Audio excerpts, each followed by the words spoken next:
Namo tassa bhagavato arahato samma sambuddhassa. Namo tassa bhagavato arahato samma sambuddhassa.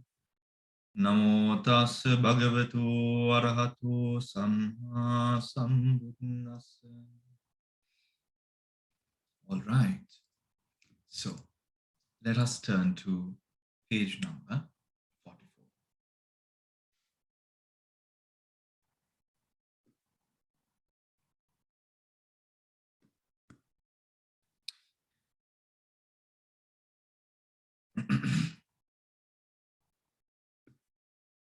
Page number 44, verse 34. Piti, in one whose mind is zestful, the body and the mind become calm. Monks, whenever the body and the mind become calm in a monk who is mentally zestful, zestful, then the awakening factor of tranquility is aroused in him. So we were going through the Sapta Bojjhangas in the earlier class. So just to go over,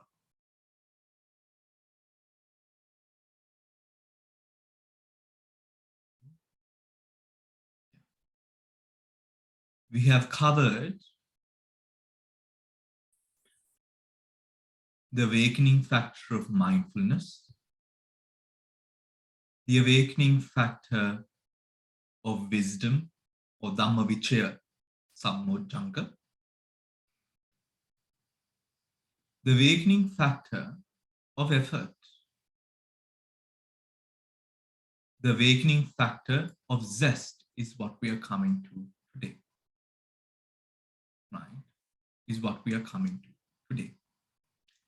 Something that I have forgotten to mention in this section, which is the awakening factor of Dhammavichaya, something that we could add on to, or I could add on to what we already discussed last week. Can you hear me clearly? Do you hear the sounds of the cars by any chance? No. No, but the awakening factor of Dhammavichaya. The awakening factor of Dhammavichaya is representative of wisdom, prajna. It is the prajna chetasika which essentially works in this position, in cultivating the Sabbojjhanga or the Dhammavichaya Sambojjhanga. If we also take into account the Eightfold Noble Path, the cultivation of the other Sabbojjhangas, including Dhammavichaya, but moreover the other Sabbojjhangas, allows the seamless flow of the prajna mentioned within the Eightfold Noble Truths. The prajna section of the Eightfold Noble Truths, which is the first one, Samma Ditti and Samma Sankappa.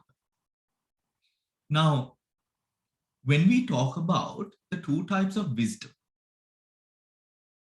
or rather we could even speak about jnana and wisdom, the Dhammavichaya which would be applied, or the way that we use Dhamma to solve the questions in our life, could easily fall into jnana rather than wisdom. But when it comes to this position of Dhammavichaya Sabbojjhanga, it is an activation of Samma Ditti, Samma Sankappa along the very lines of wisdom or the cultivation of wisdom. In a way, turning the wheel, now starting the wheel of wisdom within the practitioner.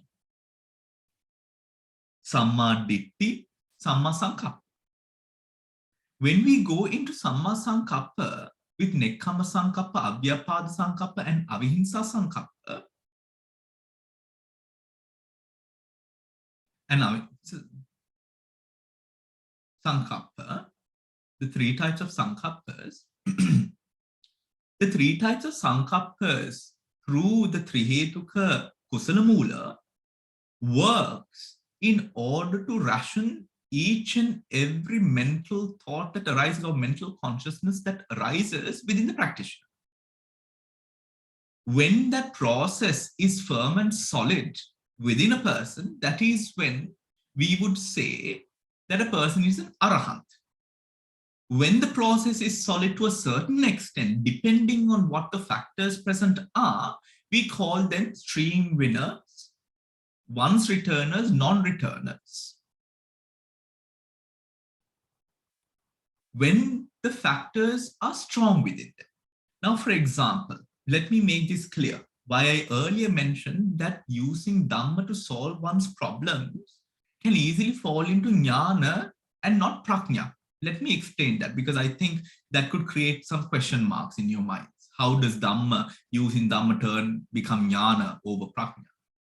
Now, we know when one becomes, through insight, through Vipassana practice, when one becomes Sotapanna, can the person who attains to Sotapanna, the position of Sotapanna, come back from Sotapanna? Meaning become mundane again? No. A Sotapanna cannot become mundane again. But when we take, for example, a person who is committing some sort of wrong and using Dhamma to now sort of understand that position, does that mean that the person will not do it again? It essentially doesn't mean that. For example, let us say the law of karma, the teachings on the law of karma. The teachings mentioned about the karma vipaka with regards to the Alavaka Sutra and sutras such as the Alavaka Sutra, which speak about the hellish realms. Now, out of fear, people don't do wrong. Not out of Dhammic awakening. Out of fear, the fear came over the knowledge, let us say, the knowledge of the Alavaka Sutra, but not the wisdom of the Alavaka Sutra.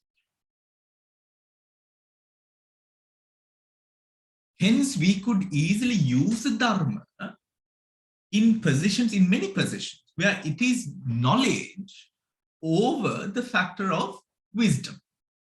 When wisdom works, also note that in the Vipassana jnanas, the word jnana is used.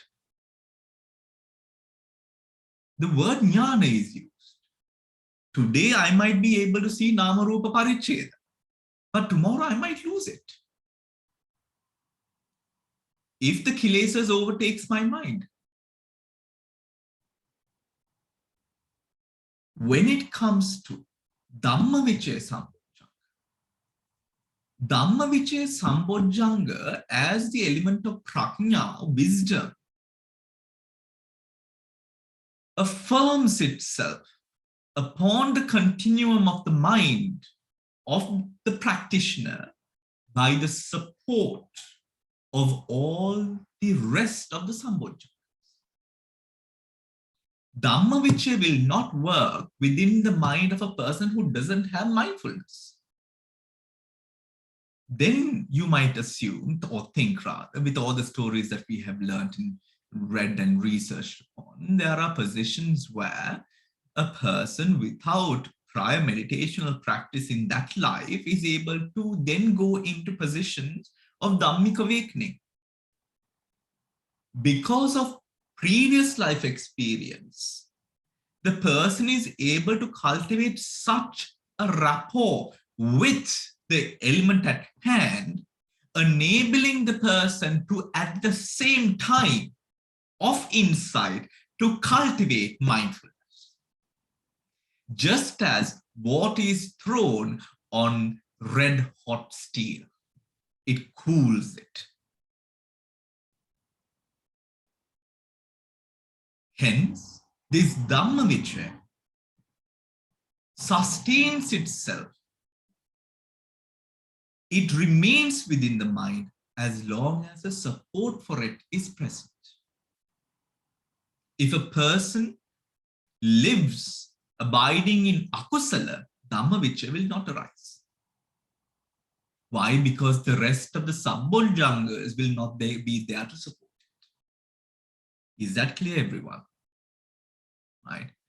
Now, Priti Sambojjanga. In meditation, we might have experienced already that in certain positions, pleasure is something which is looked forward to. It is quite difficult in the beginning for us to render pleasure as not important, because the usual way that we are used to seeing and experiencing things is the fact that we chase behind pleasure, that we grow comfortable in being with pleasure, be it any sort of pleasure, mundane or supramundane. Priti Sambojjanga, the awakening factor of zest is aroused in him, then too he cultivates that awakening factor of zest. At the same time, by cultivating the awakening factor of cultivating it, the awakening zest awakening factor is perfected in him. Now, zest, whilst the experience of zest is an absolutely pleasurable experience, it is also very important step or an experience that the meditator would go through, which would incline the meditator even more into the practice.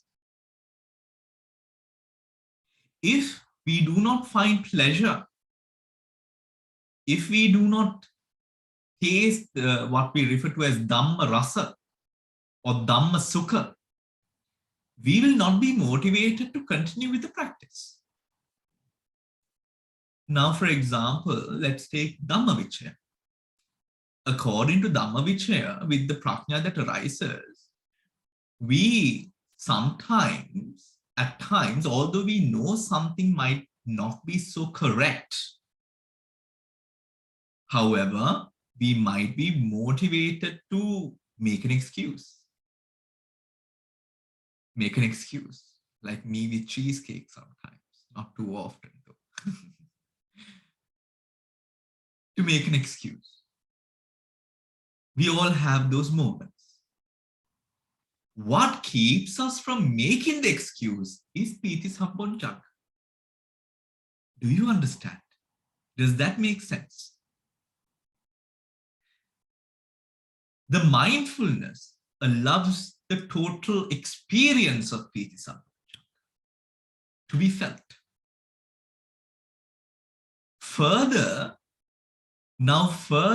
sort of intensifying the Priti Sambojjanga experience that we would have. Now you see the connection then which arises between the Sapta Bodhjangas. If we would take Virya Sambojjanga,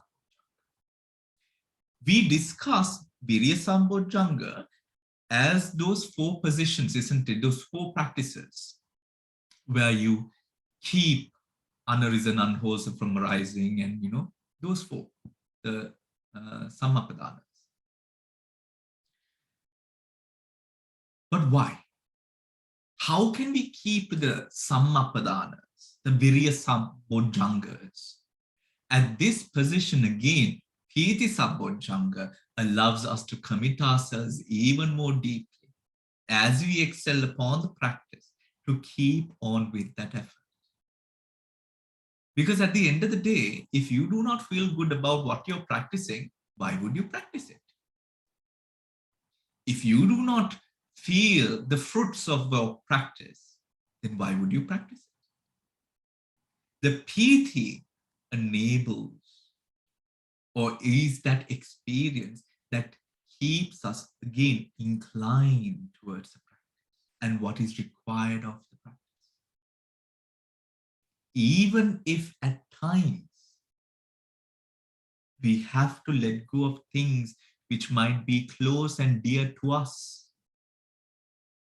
Piti Sabbojjhanga brings out, together with the aid of Virya, Dhammavicaya, Sati, Piti, and the rest, it brings out the value of what and why I am doing this. Because of that, that difficult letting go becomes all the more worth it, fruitful. Do you understand? Does that make sense?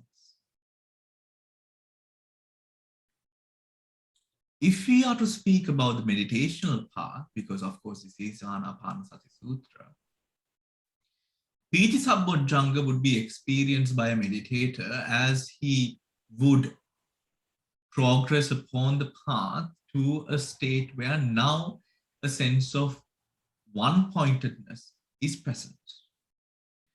The piti which is experienced is so strong, or becomes a unique experience where even if nimittas exist, even the nimittas become rather second-fold, if I might put it in that way, not so important at that time. The priti engulfs the body, saturates the body, overwhelms the body in such a uniquely profound way that you know it is there. That you know it is there. Certain subtle experiences of priti would be the experience of lightness, the experience of timelessness. I'm sorry, that's the wrong word to use. Where you do not feel time. Time becomes no more measure.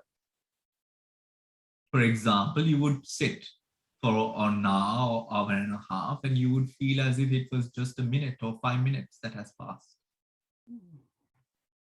Right? These are not deep states, mind. So don't be, although it sort of sounds very profound, don't think that these states are far from you, right? That these states are far from you. I remember when I had just sort of devoted myself, as a 13-year-old to meditating, and I would come home and after school, and I would come back home after prefect's duty, and all of that at around 7 o'clock or 8 o'clock, and then I would sort of meditate after a shower, and I would be able to experience this sort of lack of time, or rather where time disappears, just by meditating for about 30 to 45 minutes, or even an hour, just by starting out between 30 to 45 minutes and then going on to an hour, you start experiencing such a profound inclination to the practice, where now time is no more important to you. These are not difficult states to attain for sure. These are, I'm speaking with regards to this time that we are speaking about. All what we really need is that sense of, I'm going to use this word with caution, devotion towards the practice. Not devotion in the sense of amulika shraddha, but devotion in terms of, with meaning, with prajna, with conviction towards what we are practicing. Yes, Dil. No, just that word. Dil, we can't hear not you. amulika. No. Can you hear me now, Bhante? Can you hear me now? No problem. Hold on. Try now. Yeah. Can you hear me now, Bhante? Yes. Right. Thank you, Bhante. So, not amulika, but akaravati shraddha. Is that what you're saying? Not amulika, but akaravati shraddha. Yeah. The second question is, Bhante, what you were describing before. It is very interesting, your flow of thought, and thank you very much for it. So now you said the jnanas that we get during vipassana, when you're doing vipassana jnanas, they're still jnanas, right? So they are not prajna. So therefore, they're still jnanas. They're still that thinking, the mind that is there. They're not intuitive. I understand that. Then you also said, but remember that if you have become a stream, and of course, if you've done it, perfected it, then you're arahant, and otherwise you're anagami, and stream winner and once return. I followed that as well.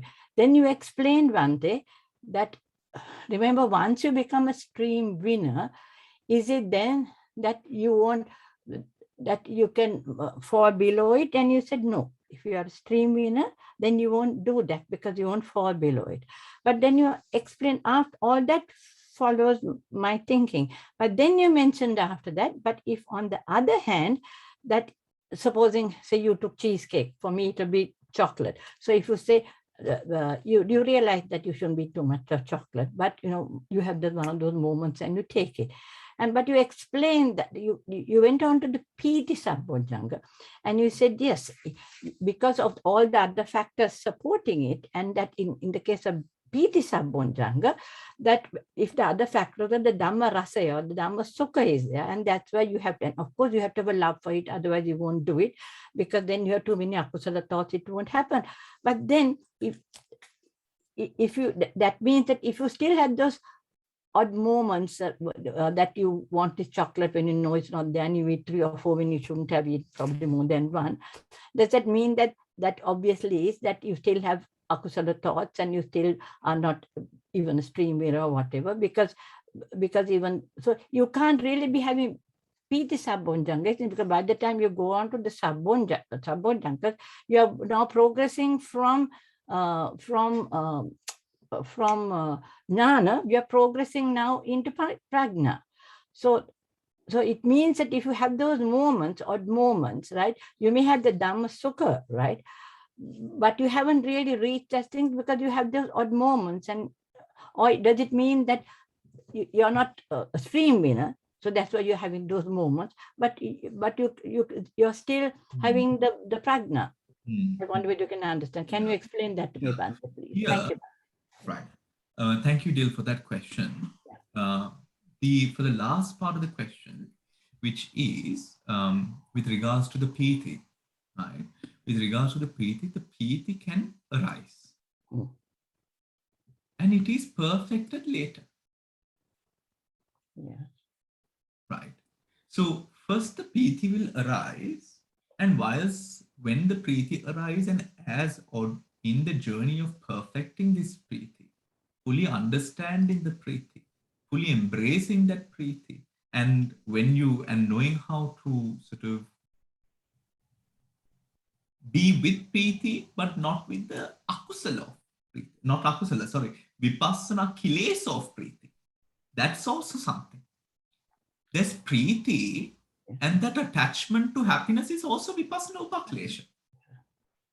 Right? Yeah. Knowing how to balance that is the perfection of Priti, which is spoken about in here. Right. Thank you, Bhante. Right? Yes. So balancing and perfection. Now I follow Bhante. Yeah. Right. The first part of the question, which is vipassana jnana. Now, the vipassana jnanas, for it to be, now, for example, if we take the sort of what we like, example, cheesecake and chocolate, even within a sotapanna, those likes will arise. Even within a sotapanna, those likes will arise. For example, Vishaka, how many children did she have?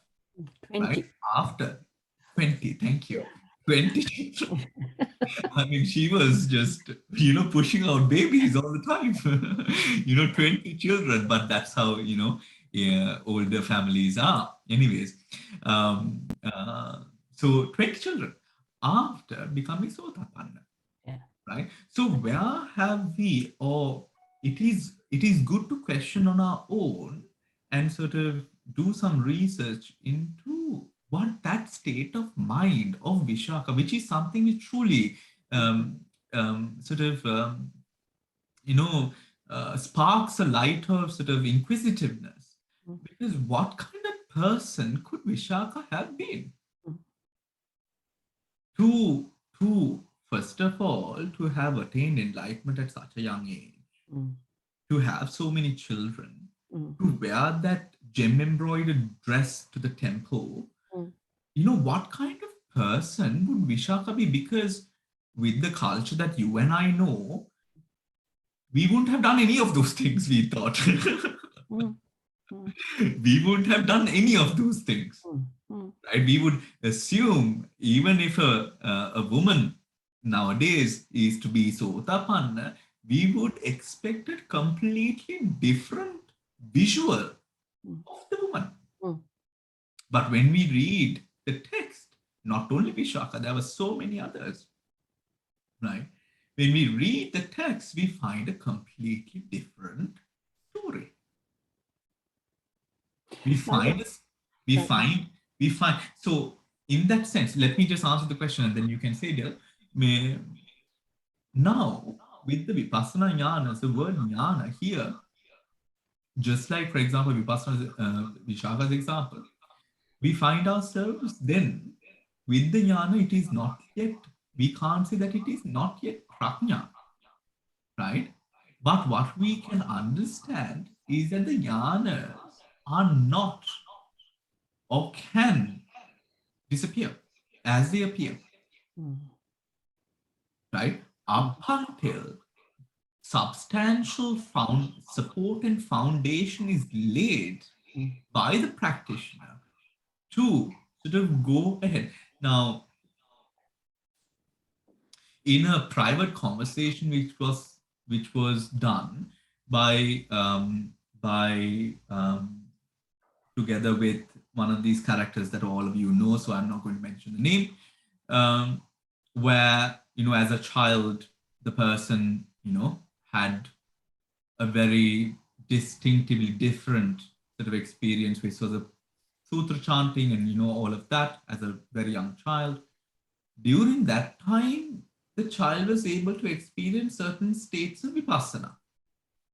But as the child grew older, the child's that sort of foundation sort of dwindled away and cultivated the persona, cultivated into a different persona, which was different from that which we hoped from that child who was chanting Pirit. Right? Now, that is what jnana is like. Up until substantial cultivation has been made to make those foundations firm, it can disappear. Where the word prajna is brought in, it talks keenly about experiential wisdom. Now, insight. Let's take, for example, with the Vedana, the Vedanas just fall apart, right? Just fall apart. And then when the Vedanas fall apart, we have this sort of, it's like an insight. But what more? Do you understand? The Vedanas fall apart. It arises and passes away, as another example. Arises and passes away, and we see this arising and passing away. Now what? You see, that mark after hasn't been reached. Where that arising and passing away becomes fixed in a way that this is now the way that you now perceive things. Up until that position is reached, that jnana has not been fully embraced. Anapana, with slowly learning to balance our attention, our effort, our samadhi, all of these different components, we slowly come into a position where from when we were unable to see the involuntary breath to a position that we are able to see the involuntary breath, right? Up until you were clear in experience of how to observe the involuntary breath, when did you first become clear on how to experience the involuntary breath? It wasn't during the process. It was when you actually did it, not the process. When you were getting there, it was actually when you did it that you were able to now tap into that skill every time that you sit daily for your meditation. Right? That is what we are talking about. So whenever you in your meditation, even if you see whatever limit, when you are what next, you are still in the process. No, not what next.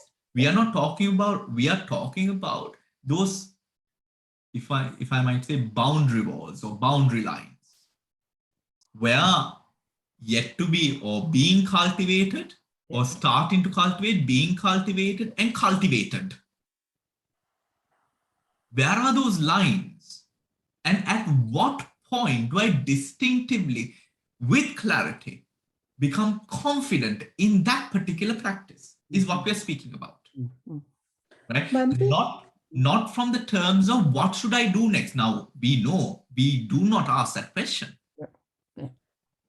Bhante, this is before Vipassana Samadhi? No, this is Vipassana cultivation. Still cultivation, okay. This is Vipassana. This is Vipassana, beyond the cultivation, yeah. This is Vipassana. This is Vipassana practice. All of this that we are going through is Vipassana practice. So that's when you stop the balancing anymore. Bhante, then you stop the balancing. You come to that point that you don't need to balance anymore, because that's when you're using your mind to balance. Because now you can't there. That's the point. Now you are faced with a different hurdle, which might be further more advanced. Right? The first hurdle has been done. Right? Now it's a different hurdle that you might have to overcome or train yourself to go into. The breath or observing the involuntary breath doesn't become difficult anymore. Shriyani, may I just ask why you asked that question? What made you think this is not Vipassana? No, not that. I asked whether it is Vipassana Samadhi. Yeah. That is what I asked. Yeah. We are heading towards Vipassana Samadhi, right? We are heading towards, well, yeah, Vipassana Samadhi for sure, yes. Yes, yeah. Okay. That's what I asked, yeah, okay. Okay. Thank you. All right. Mala, you wanted to say something? Bhante, I was going to say about Visakha, she would have still had the Sangyojana Kama Chanda, even though, so she would have enjoyed the full family life.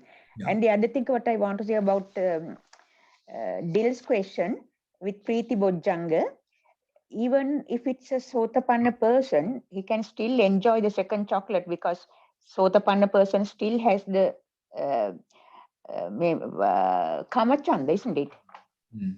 Dil was saying that when the Preeti Bojjhanga comes, a person can they enjoy the second chocolate and this and that, but I'm sure they can because the Kamachanda is still there. Yeah, my inquisitiveness, yes, thank you, Mala, and completely true.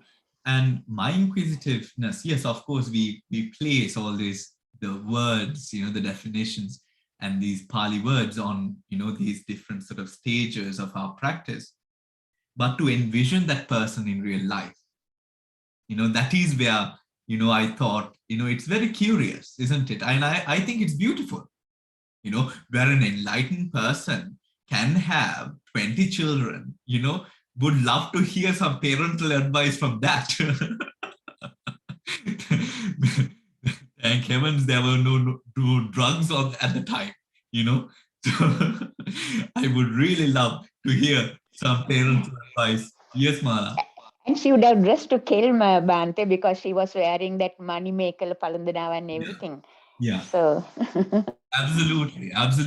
I mean, what kind of person it would have been really interesting. I mean, it would have been a real sight, a person, a woman balancing family, and she was also a businesswoman balancing business and also being the most devoted person and also enlightened. My gosh, what more do you want? Right? And to sort of envision such a character, I think it's pretty interesting. Because in today's society, we find either you do this or you do that, right? You do this or that. You can't do both of them together. That is what we always hear. But Visakha did it, and it would be very interesting. Yes, Dil. when she had a problem with taxes, also she went into word. Yes. And And she was later on, complete. when one of her children died, also she ran with her wet clothes. Yeah.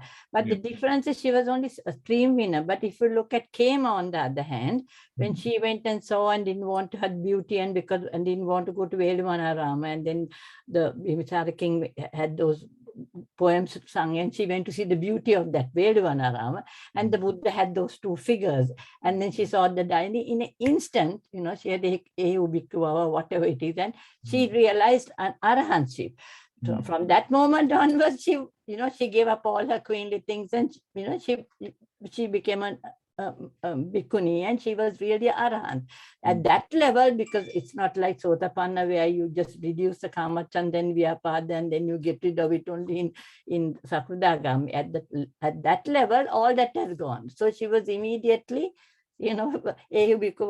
just by seeing those two rupas. But even I was thinking, Bhante, even for Visakha at 7 years to do, she must have brought all that from a previous birth, isn't it? That's why. And some of these people, you were referring to the people who could tell all these, like Dhammaruwan and people like that, who could tell, and then suddenly sometimes they forget. Those also could be because they have managed in the previous birth, they have learned all these parts, and when they're young, they're fully into it. But as they grow up, and when when your ego is born, and when that overtakes, some of those things fade away. You'll expect them to go, but some of these children, because they say that, when I was reading some very interesting things recently, I think it was Bhante Sujato who was saying that why he believed in rebirth was because there were some suttas that somebody had been past life, and they were talking of all these spirit parita, that they were sutta translations, and he was using one from very early Buddhism, which is normally not what is seen now in the Tripitaka and things. And then he realized, right, he couldn't have seen it in this birth, he brought it from somewhere else. And he made the statement, that is the day he realized that there was, that rebirth was there, because you can always learn from this, but this came from a very previous. But then some of those people lose those sometimes afterwards, because if the ego gets, if you have been exposed to without having, alobha, adho, amoho, if you are brought up in an environment, or you don't have kalyana mitras, maybe, you change. So you really can't say any of these things about any of these things, whether they remain, whether they progress, because you bring things, but also it's like life experiences in this birth as well. That's why I think those kalyana mitra and, Dhamma Shravani and, practicing the Dhamma and Yonisa Manasikara and Anitya Menhikaram become so important, because you can get overrun by what the rest of the society is doing. Then those things will fade back. Yeah, and the importance of that constant practice, which enables progress in due course. Now, coming back. Thank you, dear. Coming back, is the Piti then clear? Does anyone have any questions about Piti Sambodha?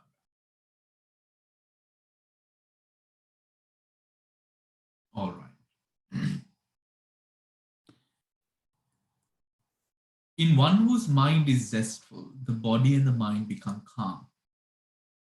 Now, in one whose mind is zestful, the mind and body, the body and the mind becomes calm.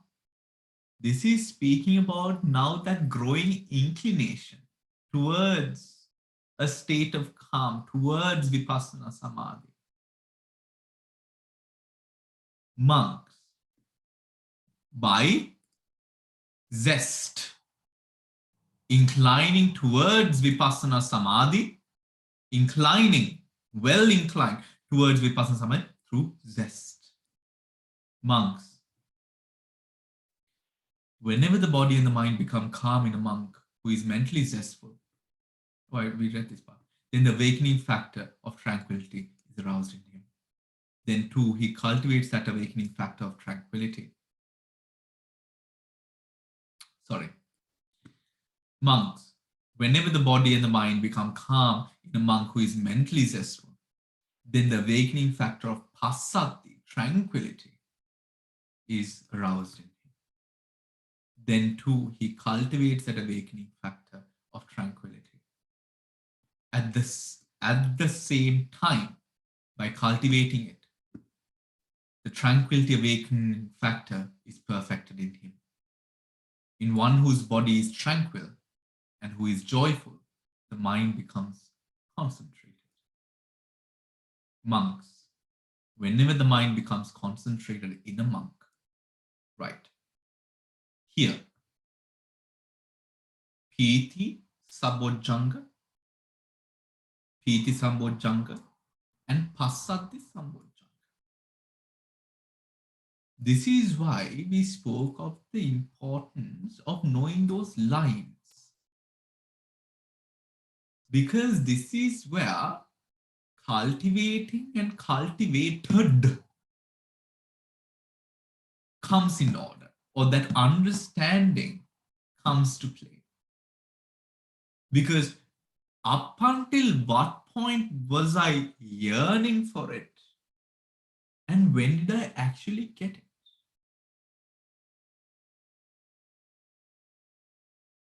Right? Now, let us say we are going to a beautiful part of let's say we are going to the western shores of Liverpool. Beautiful waters, isn't it? Right? They have very nice, beautiful waters in that western side, the seashores of Liverpool, right? And let's say, and the drive up there can also be quite nice, right? Or let's take a place, better place, Salcombe, right? Salcombe is a very beautiful part of the UK, right? Salcombe is a very beautiful part of the UK. The drive to Salcombe through, that whatever, can also be scenic and lovely, right? The drive is not Salcombe, or the drive is not Liverpool seas. Do you get it?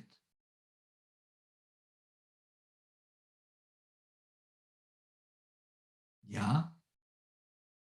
So apply that to the meditation. It's the journey, Bhante. Is that right? The journey. It is the understanding of the journey and the destination. Yeah. Right? Now, for some, even when ourselves, or there might be people still in this class itself, where we might assume that we still haven't got there, that we still don't know enough. Really, I mean, with the group who meet very often, almost in all the sessions, I mean, you have no right to now say that you don't know enough. Huh? That's one thing. Right? If you are still saying it, you're absolutely deluded. You need to tend to your delusion. Right? Now you see that, though. The delusion which comes in not being able to realize the journey and the destination brings in this sense of doubt to question whether you are actually on the journey. Where we question whether we are actually on the journey. That keeps us from really making the effort to make that long drive. That keeps us, or makes, just, let's say we are just about to embark on a 7-hour drive somewhere. 7 hours is a long time to be sitting in a car. When we've not even started yet, the 7 hours seems so long. But let us say the route there is quite scenic. Now, when you start off, the position where before you start, and now starting off and enjoying the scenic route, makes the destination now something which is all the more approachable. But before you started, it just seemed like a hell of a long road. This is what we come to here between Piti and Passaddhi. Piti and Passaddhi. Where through the insight, what we see, are we, it's there. The question is whether it's there or not there. Are we able to see it? That's the only question.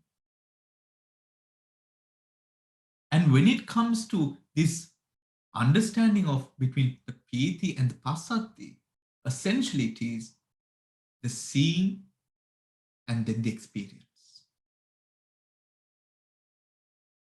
The path, the journey, and the destination. Being inclined to the practice and becoming the practice. Because tranquility will always be found at a position where you are firm and stable. When you are still.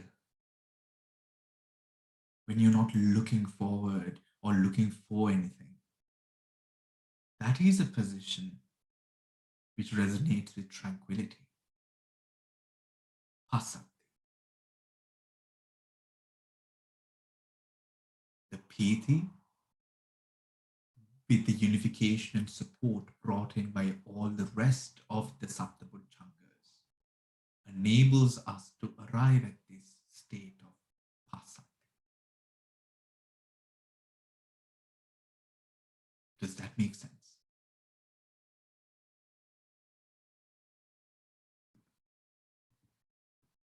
Then the awakening factor of tranquility is aroused in him.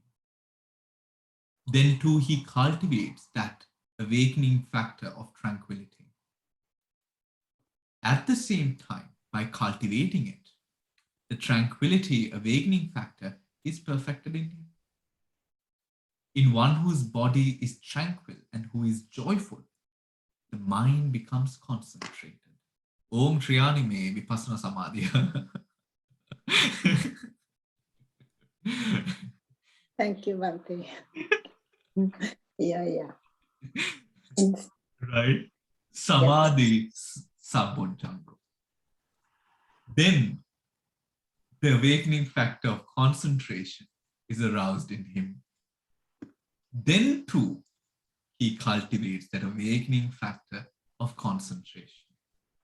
And at the same time, by cultivating it, the concentration awakening factor is perfected in him. He looks closely on with equanimity at the mind, thus concentrate.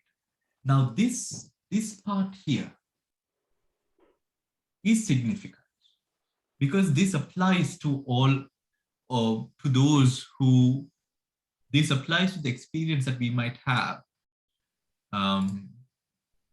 even before we come into a state or come into the Saptabhujanga part of the Satipatthana.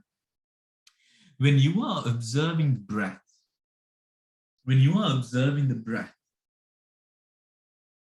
we come into a position where we might be able to see the breath, the body of the breath, in a way where it is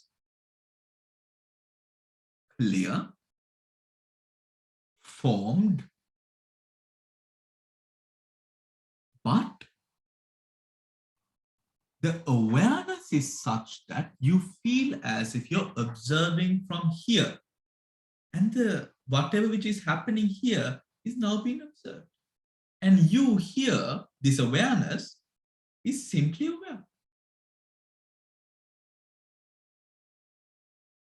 He closely looks on with equanimity at the mind, thus concentrate. But what happens? What happens to us? This awareness gets a little bit too inquisitive. A little bit too inquisitive that it shifts from this back to self, back to self, back to self. That is where the former experiences of Piti, Passaddhi, Sati have to then be further cultivated. We cultivate it, we perfect that bit, and then come back. Where we then do not have that sense of that self, or going back to that self shell, where we are simply able to observe the mechanisms playing itself out without the attention drawing itself back to the self. Simply aware. Even in that position, there is a part of aspiring, becoming. The goal is to become there. The aspiring will get us there, but it is in the aspiring that we find the rocky road.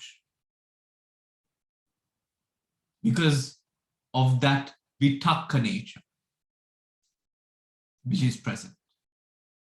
But that vitakka with samadhi sambodhanga, as we perfect it, the vitakka gets weaker and we find ourselves in seamless samadhi concentration.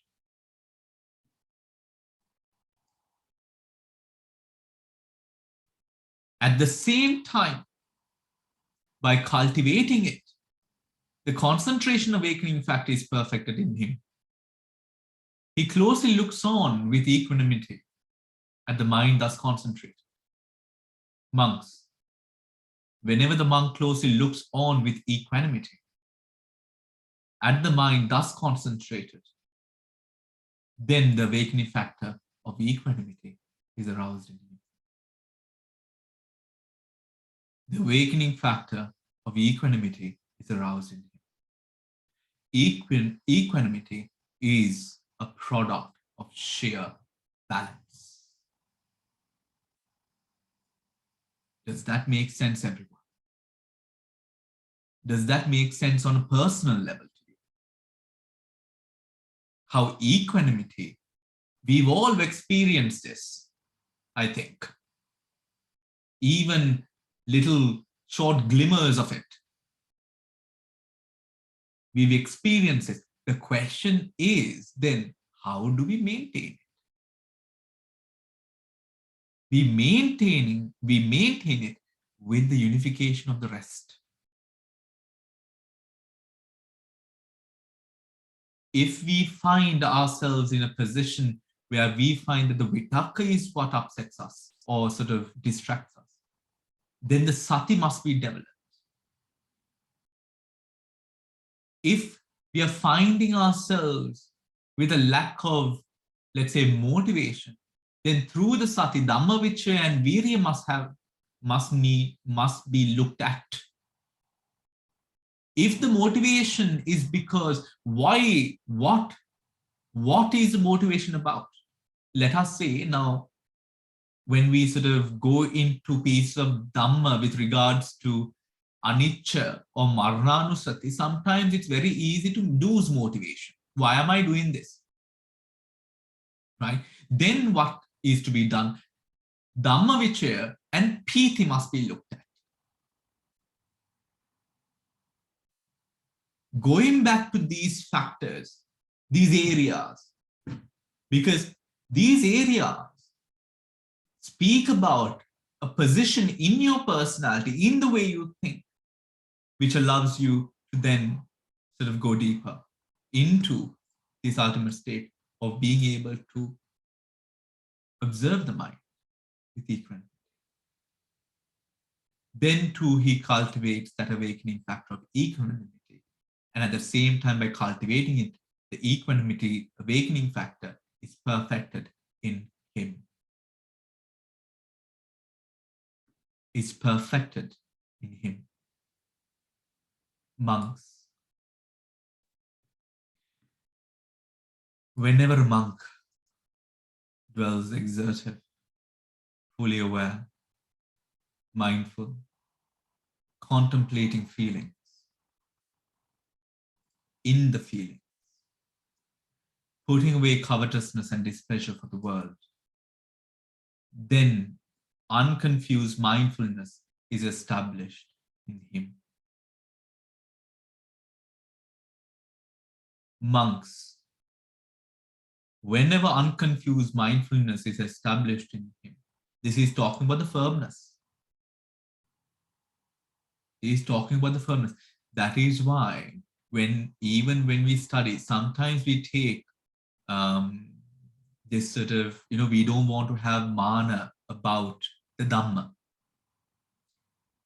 We don't want to have mana, conceit with regards to the Dhamma, right? To say that we know, right? Or we might understand. So what do we then do? We take it into the other extreme. We take it to the other extreme and we say, oh, I don't know anything. We say it so many times that you create a sense of confusion. Am I doing the right thing? Am I doing the right thing? That hinders the samadhi. That hinders the practice. Hinamana, atimanya, and what is the middle manya? The one in the middle, atimana. Seyyamana. Seyyamana. Thank you so much. Seyyamana, atimana, seyyamana, and hinamana are all three categories which are bipartisan of conceit. Right? So then here, this sort of conceit factor, then how do we, it sounds so unnatural to say, which is also interesting, then what is the position that I look at?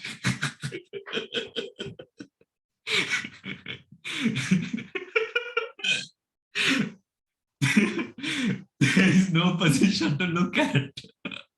How do I measure myself then? There is no measurement. It's all made up.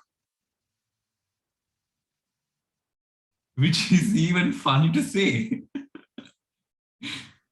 that comprehension that there should be a position. Am I above this person or below this person? Am I better? Am I worse? No, I'm equal. All three are not there. So that I factor itself is not there. No self. Right. So that way that we sort of calculate it or sort of try to put ourselves into the equation of this hierarchy of society or life or whatever it is that we call, that itself is an illusion. That itself is an illusion. Unconfused mindfulness is established in a monk. Then the awakening factor of mindfulness is aroused in him. Then too, he cultivates that awakening factor of mindfulness. Then all the same with regards to Kayanupassana, Vedananupassana, Chittanupassana. All right. Chittanupassana. Contemplation of the mind.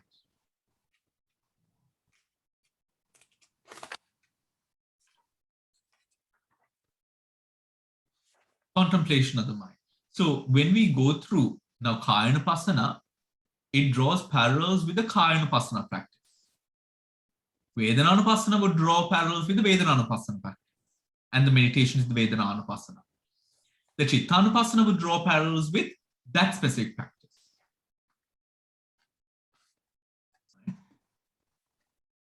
Hey, okay. Chittanupassana, okay. Monks, whenever monk exerted, fully aware, so all of that repeats. Dhammanupassana, let's see. Monks, whenever a monk exerted, fully aware, mindful, dwells, contemplating Dhammas in Dhammas. right? Dhammas in Dhammas, contemplating a mind object as mind object. Mind object as mind object. Okay, let's look at that a bit. Contemplating Dhammas in the Dhammas, mind object as mind object, just picking up from what we just mentioned about conceit.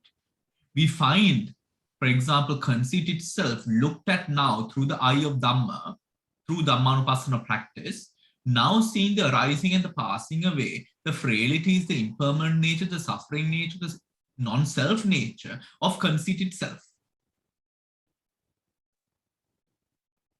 Now realizing the arising of conceit, the roots of that conceit and the demise of conceit, and how to keep and why, again, why does it arise? And that same cessation of that which has arisen. Mind as a mind object. As a mind object. At this position, for example, you might wonder, how do I take it as a mind object? Right? At this position, the meditator is able to lucidly take those factors of mind as mind object because of the clarity brought to the mind by the power of samadhi. By the power of samadhi. And in most often, as we have also gone through the Satipatthana, by this time we will most probably have also cultivated, according to the Anapanasati Sutra, cultivated jhanas, which enables us to now take clear object of those mind object and elements that arise. Does that make sense, everyone? Whenever a monk, exerted, fully aware, mindful, dwells contemplating Dhammas in the Dhammas, putting away covetousness and displeasure for the world, then unconfused mindfulness would be established in him. Then unconfused mindfulness would be established in him. Monks, whenever unconfused mindfulness is established in a monk, then the awakening factor of mindfulness is aroused in him. Then too, he cultivates the awakening factor of mindfulness. At the same time, by cultivating it, the mindfulness awakening factor is perfected in him. Living thus mindful, he investigates and examines the state, that state with wisdom, and makes a thorough inquiry of it. Monks, whenever a monk living thus mindful investigates and examines the state with wisdom and makes a thorough investigation of it, then the awakening factor of Dhamma investigation is aroused in him. Then too, he cultivates that awakening factor of Dhamma investigation. Then the awakening factor of Dhamma investigation is aroused in him. Then too, he cultivates the awakening factor of Dhamma investigation. And at the same time, by cultivating it, the Dhamma investigation, awakening factor is perfected in him. In one who investigates and examines that state with wisdom and makes a thorough inquiry of it, tireless effort is aroused. In one who investigates and examines that state with wisdom and makes a thorough inquiry of it, tireless effort is aroused. Monks, whenever tireless effort is aroused in a monk who investigates and examines that state with wisdom and makes a thorough inquiry of it, Viriya Sambodhanga arises in him. Then too, he cultivates the awakening factor of effort. And at the same time, by cultivating it, the effort awakening factor is perfected in him. In one who has aroused effort, spiritual zest arises. Monks, whenever spiritual zest arises in a monk who has aroused, then the awakening factor of zest is aroused in him. Then too, he cultivates that awakening factor of zest. At the same time, by cultivating it, The zest awakening factor is perfected in him. In one whose mind is zestful, the body and the mind become calm. Monks, whenever the body and the mind become calm in a monk who is mentally zestful, then the awakening factor of tranquility is aroused in him. Then too, he cultivates that awakening factor of tranquility, and at the same time, by cultivating it, the tranquility awakening factor is perfected in him. In one whose body is tranquil and who is joyful, the mind becomes concentrated. Monks, whenever the mind becomes concentrated in a monk whose body is tranquil and who is joyful, then the awakening factor of concentration is aroused in him. Then too, he cultivates that awakening factor of concentration. And at the same time, by cultivating it, the concentration awakening factor is perfected in him. He looks close, he closely looks on with equanimity at the mind thus concentrated. Monks, whenever the monk closely looks on with equanimity at the mind thus concentrated, then the awakening factor of equanimity is aroused in him.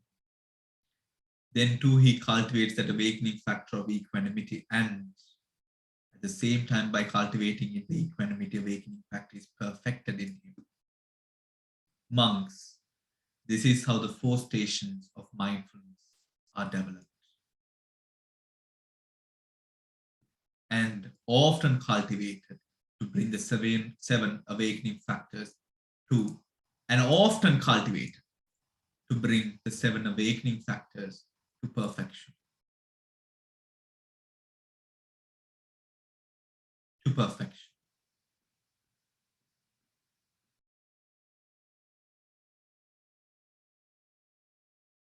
Right.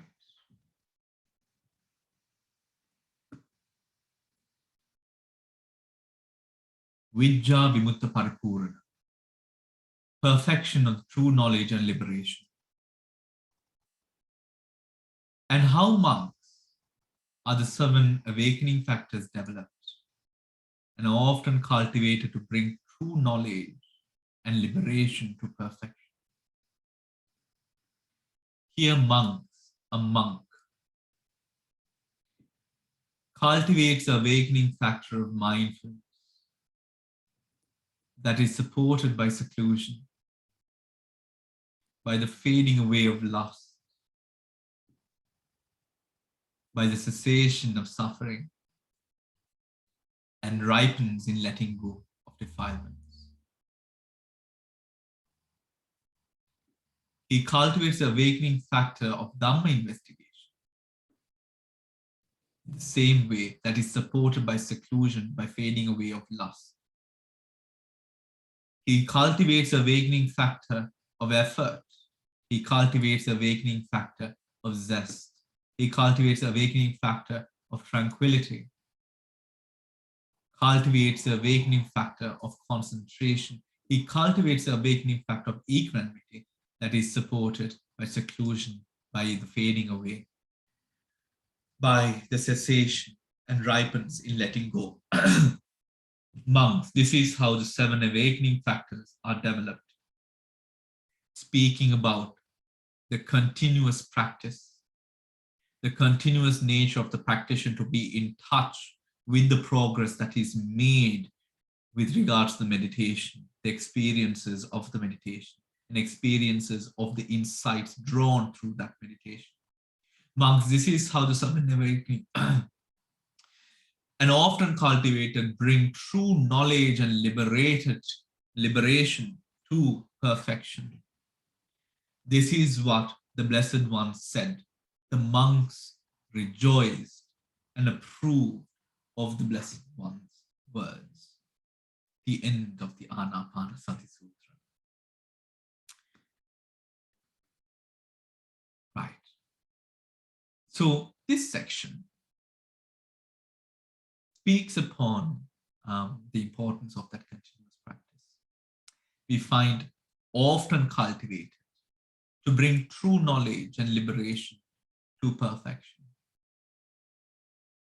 We go over sati. Remember that as we engage with the 4 foundations of mindfulness, these components of mind always have that sense of openness of mind. Because up until we do have that sense of samadhi, what we think it is due to change. And change, it will be drastic. As the hindrances fade away, what you begin to see will also be different. And how you experience it more on how you experience it will be different. So having that open sense of mind to sort of welcome those experiences of the future, where we will distinctively be able to realize sati, dhamma vichaya, viri, piti, passaddhi, samadhi, and upekkha. Them as positions or within the positions of enlightenment factors. All right. So the sutra is not finished. I mean, the sutra is finished, but we are going to go over what has been mentioned in the commentaries next week with regards to the sutras. Okay. So any questions before we close the session? Just a small question, please, Bhante. Yes, Sujata. Yeah, it's a very simple thing. I missed it. Equanimity is a product of something you said, which I couldn't catch. Balance. Balance, is it? Balance. Balance. Right, thank you, Bhante. Bhante, seclusion is viveka and fading away is viraga. Am I right? Yeah. Thank you. Thank you, Bhante. Yes, Shruti. Bhante, how do you experience the vipassana in sati? How do you experience the vipassana in sati? Yes. How do you experience the vipassana in sati? I would have rather praised it. How do you experience the sati in vipassana? No, that is the vipassana. Now you are looking at the final one is you're watching your mind, mind watching mind, right? So how do you do that? Mind watching mind. How do you break it down into detail? What do you do? Do you look at a cause and effect? The mind, you look at the mind is the your thought, and the process, right? No. Essentially, with mind objects, what we do is, when we, for example, what we discuss with Namarupa Paricheda Jnana, and also cause and effect with regards to the Namarupas, understanding what is a cause, what is the effect. Mind can be a cause for the mind. Yeah. Right? That is what we take. That is actually what becomes clear in Dhamma. That is what essentially comes to light, or rather the main focal point of the practice becomes in Dhammanusati. Where, for example, let us take Kama Chanda, which is the object. When the mind is taking Kama Chanda as object, the mind which takes Kama Chanda as object, the sati component, too is the mind. The sati component and the nivarana component, which is now Kama Chanda, both are mind. We are aware of these two positions of mind as mind. Earlier, we did Marananusati, we did Asubha, we did Anicca, we did it exactly, that sentence. I did it. We did it. In that position, I'm not doing it. It is a component of mind. So the awareness goes as mind taking as object a mind object.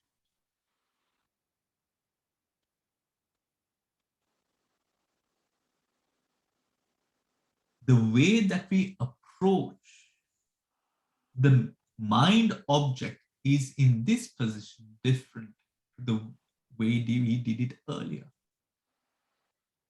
Because earlier, I was watching the sensation. There was no mind watching mind sort of concept introduced. Here we are taking a mental object, which is a composition of Rupa Dhammas and all of these things that we grasp, of course. But we do not see that part. We are not looking at that. Where did it come from? We are not looking at that. We are looking at the byproduct of all of those, all of that data that we've taken in, the Kama, Chanda, the Vyapada, what all of those experiences of our life has left us with. The gunk stuck in our pipes, if I may. Without, as it arises and passes away, with dispassion, seeing the dissolution, the cessation, the arising, the passing, that is what we now observe. But we are not deluded to think that we or I am observing it, mind object taking mind object. So the mind become the object. Yes, the mind. And so the mind is watching mind. So the mind becomes the object as well as the one who's watching the mind. So if we might take it in this way, Shriyani, before you say anything else, if you take, for example, the first chapter of Abhidhamma, Chitta. Chitta, we define it as action, right? Chitta is an action. An energy. An energy. What was the definition of No, chitta? it's a process. It's a process. It's not a. Yeah, the process. Right? Process. So we brought in the word viti to understand it as a series of processes, or rather a pathway of consciousness, or consciousness law, or nature of consciousness, isn't it? Remember, Shani? yeah. Right? Yeah.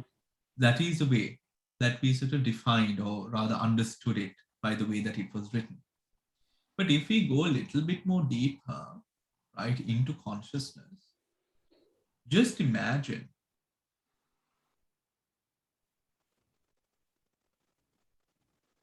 during a very dark night, let us say a night where there is no moon, you know, so those nights are quite dark, right? So imagine that you don't have street lights or anything like that, right?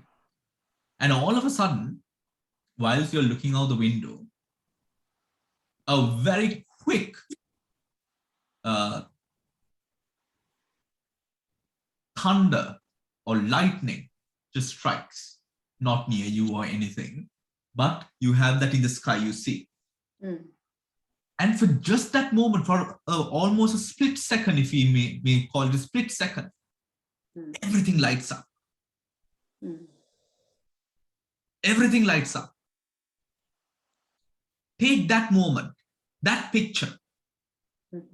That is Chitta.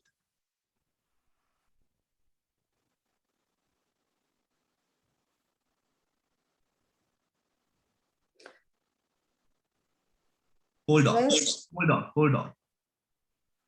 Shriyani. That flash that we have is Chitta. Mhm. right? Many flashes of this is the process. Yes. That those flashes put next to each other is my experience, self. Yes.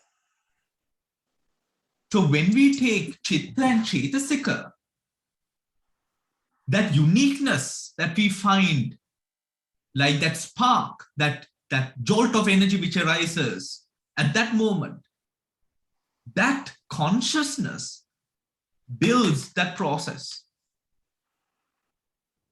So essentially, if we are talking about consciousness, if we are talking about consciousness,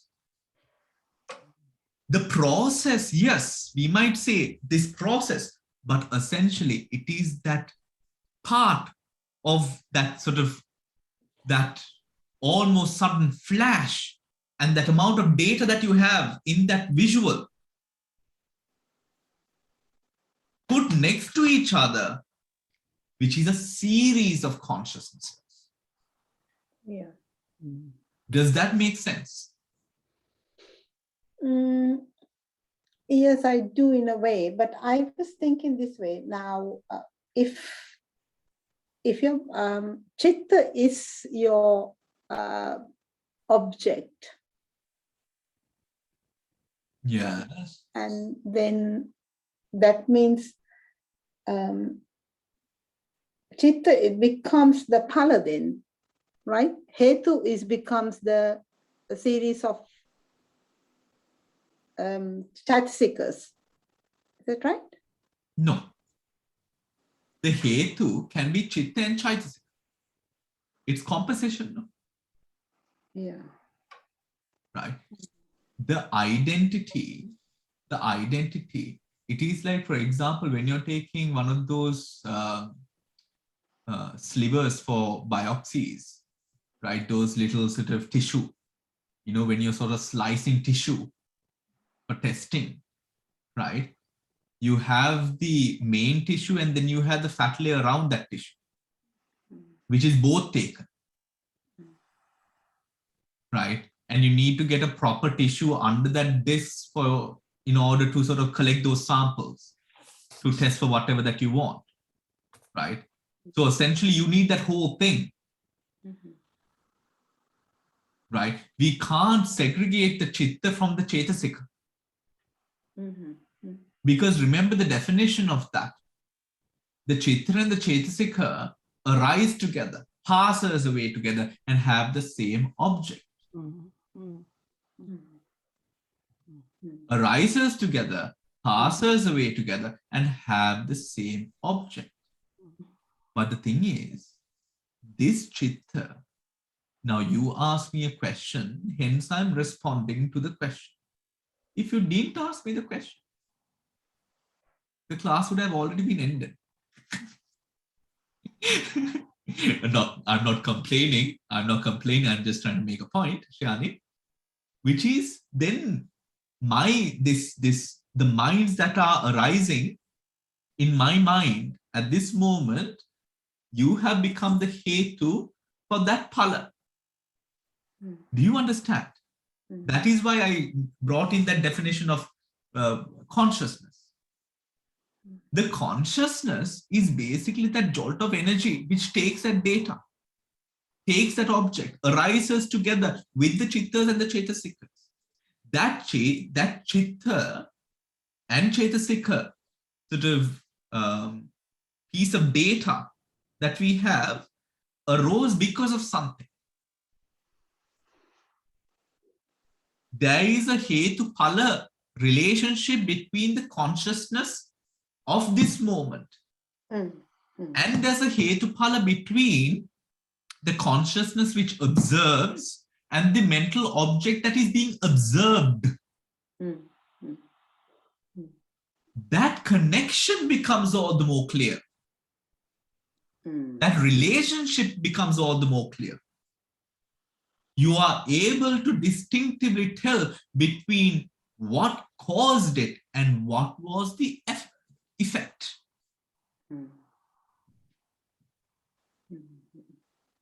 So this stage, yeah, still you can have chittas, objects coming into the mind, or at this stage you're totally empty in the samadhi state. You can choose what you focus upon. At this stage, you can choose what you're focusing upon. Now, the way that you might think, that everyone might think, for example, let's take Kama Chanda, right? Kama Chanda, sensual desire. What is sensual desire? Sensual desire, the desire for sensual pleasures, right? That's how we would define it, right? The desire for sensual pleasures.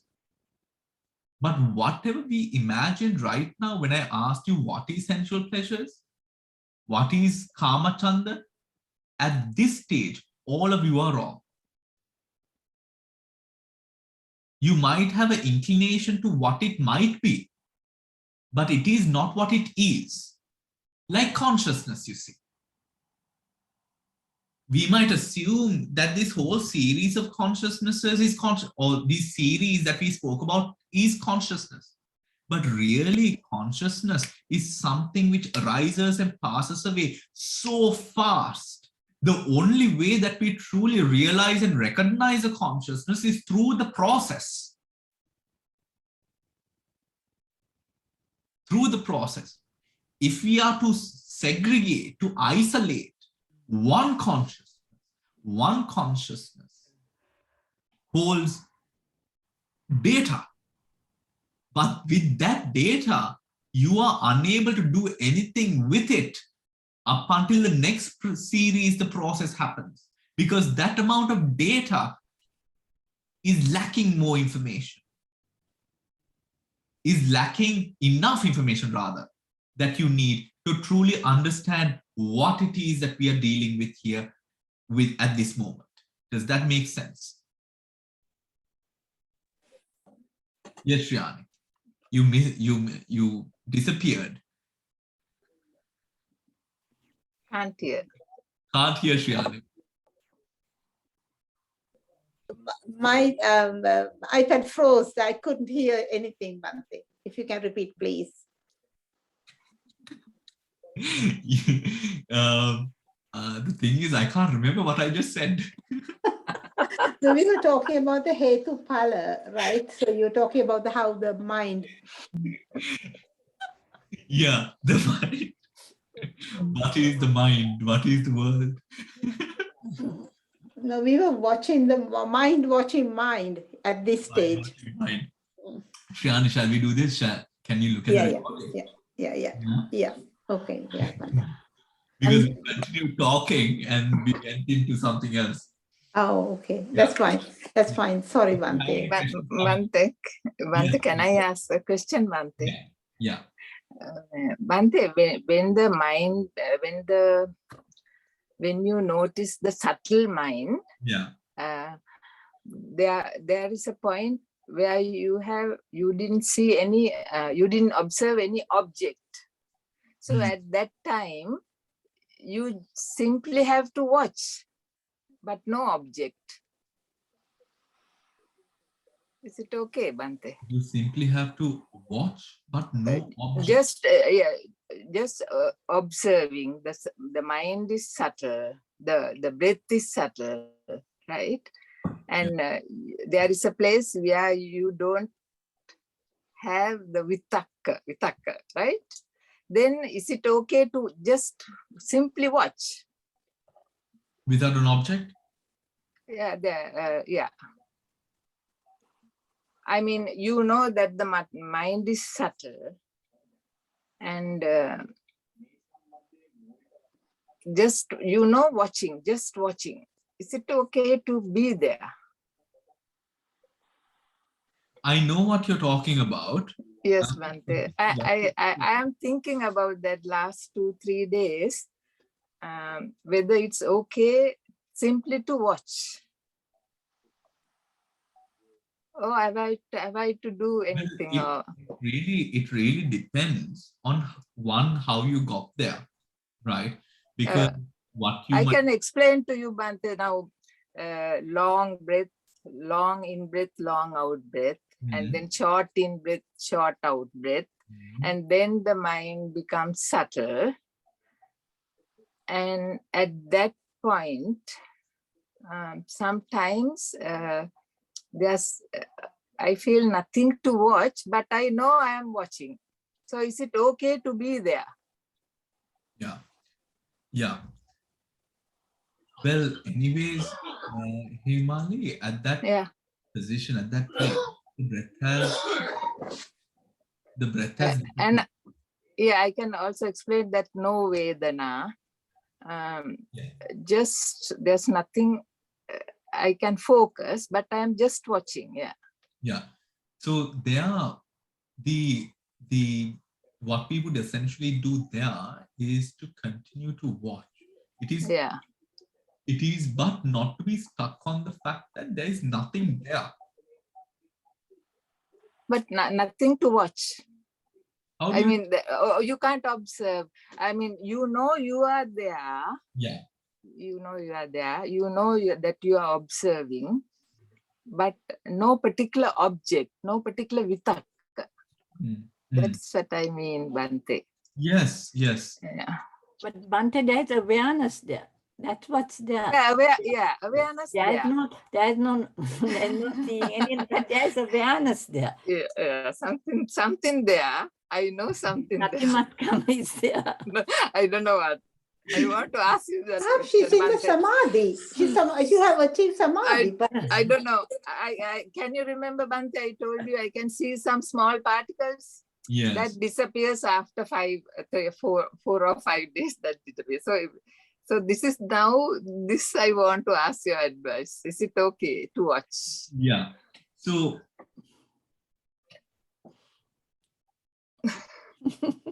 When you know that the vitarka is there, that essentially is something.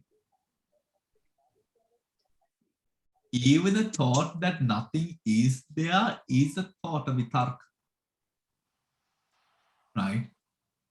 So then we have to sort of realize that, first of all, get the idea that nothing is there out of your head, because that will sort of create a reality in your mind to think that nothing is actually there.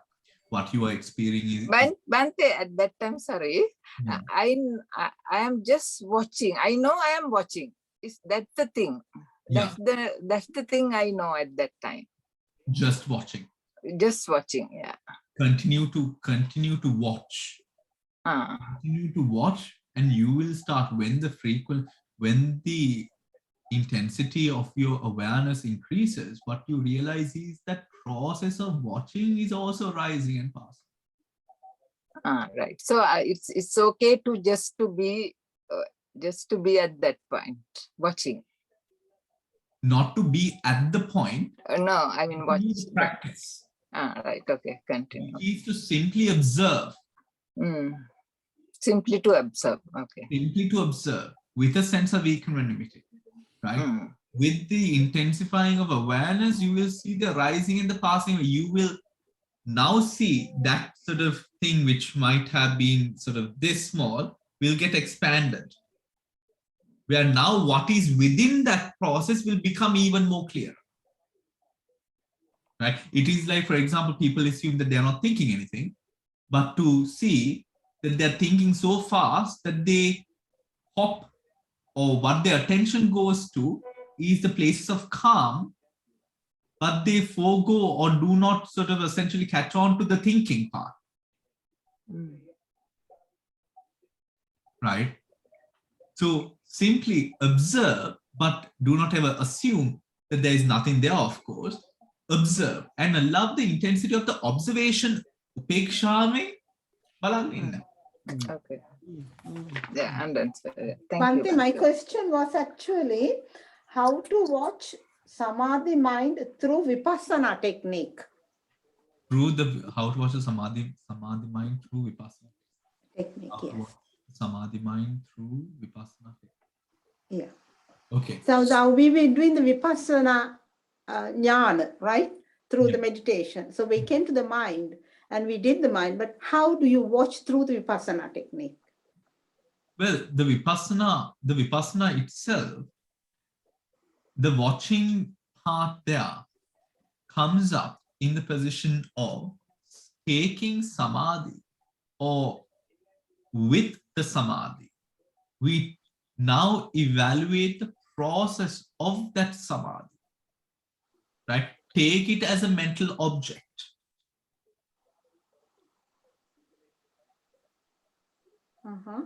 As we, in the Anapanasati Sutra, it was there, wasn't it? In the last part where it said, thoroughly, what was that? It said, let me share. Here.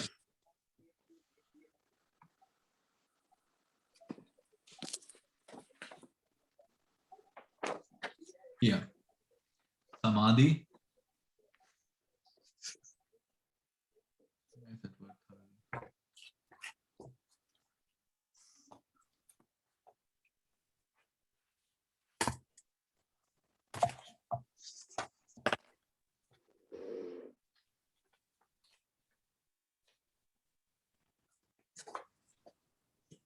Yeah.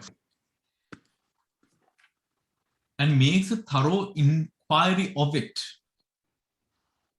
Makes a thorough inquiry of it, right? That same thing is repeated with regard to samadhi. A thorough inquiry of that samadhi that arises. That is essentially the working of prajna.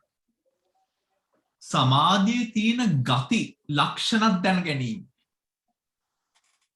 Now, samadhi is also a mental mechanism. The position of one-pointedness through chitta and cetasika, we can tell exactly what arises during a position of samadhi. The mind is able to tell that samadhi is not self. What is that mechanism? That is the working of Dhamma Vichaya, the experience of mind as the mind.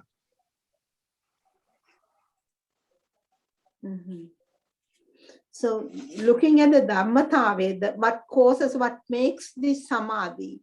So the samadhi becomes the hetu? Samadhi becomes a hetu, yes. Samadhi becomes a hetu.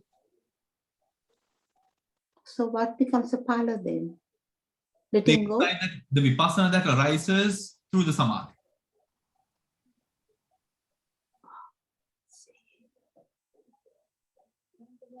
The vipassana that arises through that samadhi becomes a phala.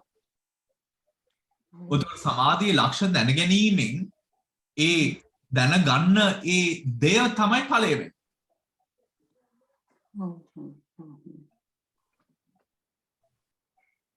Samadhi anusarයෙන් හටගන්න විපස්සනාව ඒ මොහොතේ ඵලයේ බවට පත් වෙනවා.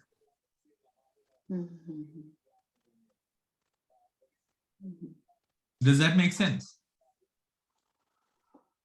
I need to try and see, Bhante. Yeah. This is something I was trying hard and I was really confused. I really wanted to learn. Yeah. Yeah.